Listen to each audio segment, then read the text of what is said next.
Also affects the healing process if there's hair in the tattooed area. After the shaving, you want to go through and check to make sure that you got all the hair off. And if you look over here on this left, I did miss a little spot, so it's very important to make sure that you get that. We're going to clean the skin area with a little bit of Hibiclens. Works very well, absorbs the dye off the printout very well. Gets a little bit on the tacky side, which that's what you really want, to absorb that dye. Now I'm going to put the print on by using a piece of acetate, which will help to get it on nice and straight and to get it on evenly. When you place it, position it exactly where you want it. Put it down. Press up on the design evenly to the top. Then bend it.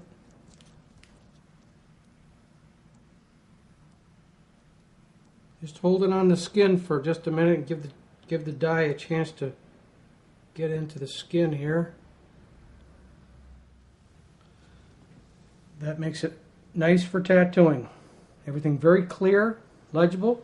Okay, Jeff, I'm going to grab the mirror here and I'm going to let you take a look at this before we do this on you. How's the placement, Jeff? Very good. Okay. Okay, with a printout like this, makes it very easy, nice, and clean to do your work. Everything's very clear. You're good to go. Okay, we're going to hook up the clip cord to the tattoo machine itself. We have a binding post on the back area, which it will go into one end, and the other end of the clip cord goes into the bottom of the tattoo machine itself. And as you notice, the clip cord and the machine are covered in plastic to prevent cross-contamination. Keeps it nice and neat and clean. We have our speed set. Now we're going to put our ink into our cap holders. Very important. Use tissue when twisting your tops so you don't contaminate the tops. If you notice the bags are on the bottles at all times, they will be changed at the end too.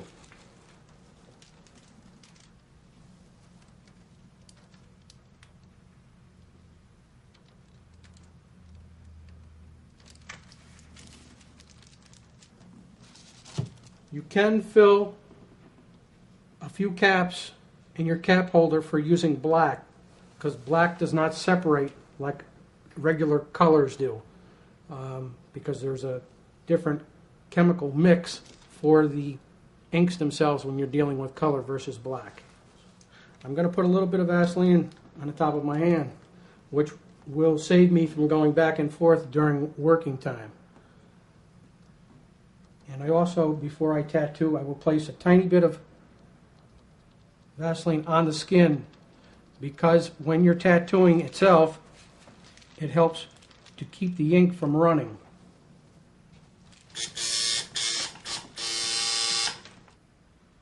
When you're starting an outline, you want to pick 2 points, A to B, always working from one point to another. Don't start your tattooing, stop your line, try to pick up again. It's very difficult. You will get a small dot in a line a lot of times if you try to do that. Also, when you're starting your tattooing, if you look at the position of my hand, the fingers are resting on the skin, which enables me to run very smoothly. Like a pen, it rests in that corner and will allow me to run a stable line. Okay, we're going to start working on you here now. We're going to start right at this point here. We're going to run straight down to the bottom. Nice and slow and steady. Not too fast, because running a fast line only means you got to go back and touch it up. And trying to touch up doesn't work. Steady, slow, nice, hard black line.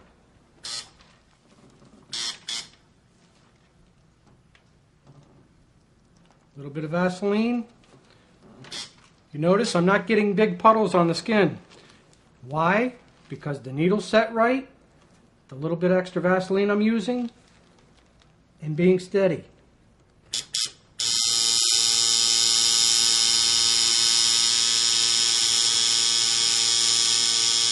If you'll notice as I'm running that line, we're not getting big puddles.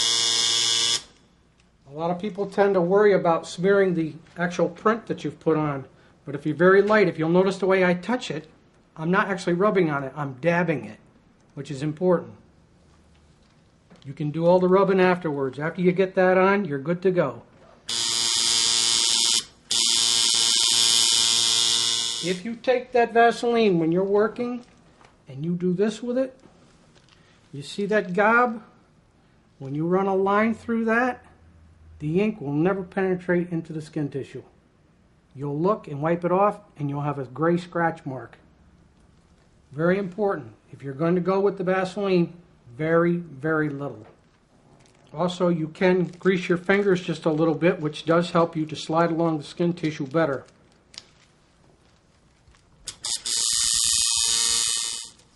Make sure you're keeping the skin tissue tight. If you look, my forefinger and my thumb, I'm not squeezing like this because, believe it or not, when you're tattooing, if you're squeezing too hard, you're making the tissue too tight, and what happens is you actually end up cutting the tissue.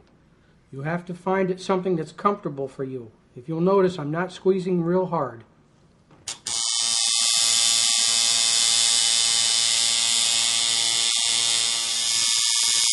Sometimes during the tattoo process, if your customer hasn't prepared himself physically and mentally for a tattoo, they sometimes become lightheaded. So sometimes you may have to work a little slower, or you may have to take a little break, or you may have to give your customer some water. I prefer personally to work with a fan in my studio to keep your customer cool at all times. And I also have candy on hand in case your customers get a little lightheaded, because it helps the blood sugar level come back up. If you'll notice, I started my design at the bottom, and the reason for that is if I was to start it at the top, by the time I got to the bottom, my design would be distorted and I would not be able to read it very well.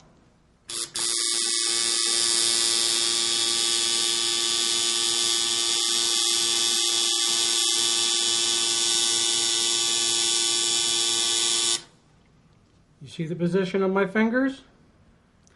That's why I say, stay in that position. Get used to doing it one way. If you notice when I'm working, I'm always trying to work this way or this way. If you take your tattoo machine and you're working this way, you're drawing the machine in a backwards motion, and remember, it goes back to making sure the needle is sitting flush in the bottom of the tube. So try to visualize you're actually picking up the needle from the bottom of the tube, and you will get a bad line.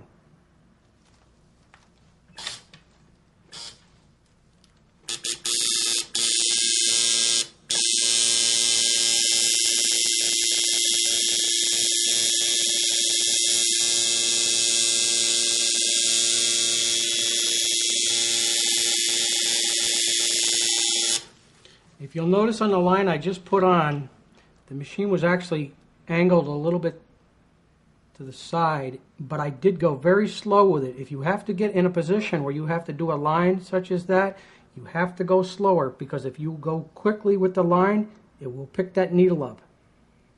When I spoke to you earlier about stopping in the middle of a line, if you have to do it and you've got to pick up on a line, you have to go back. When you start the line, you have to go back just a little bit from where you stopped, so you won't end up with a dot in the line. If you look, I stopped right here, so I can show you how to pick up on a line without being detected within your design.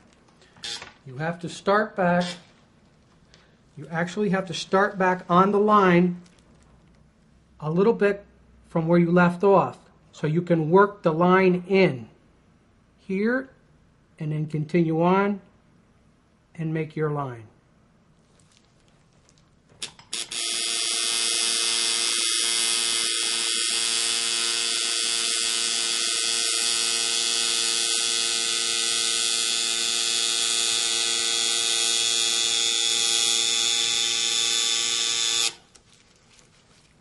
Also, while you're working, very important, make sure that you're working off the points of the needles.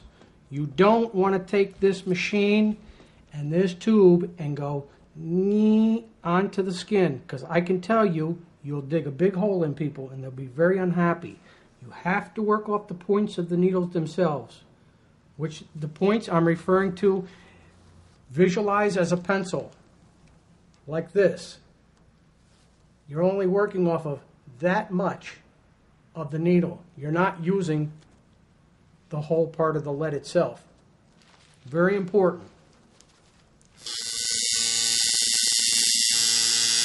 If you'll notice, the sound of the machine is very consistent. It doesn't fluctuate like this. If you're tattooing and you're doing this, you're burying that needle into whoever you're tattooing, and they're going to be unhappy. If you'll notice the angle that I have the tattoo machine itself,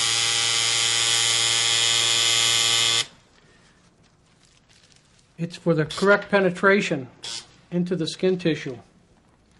If I was to take the machine and be working on you and took the machine and I did this with the machine, I dropped it way low to the skin tissue, you're going to get what they call shootouts in the skin, which in part would look like the line went like this, and you'd have this big gray mark underneath the skin and the ink would spread.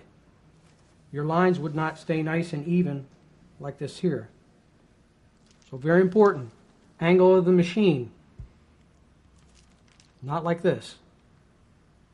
People commonly have that problem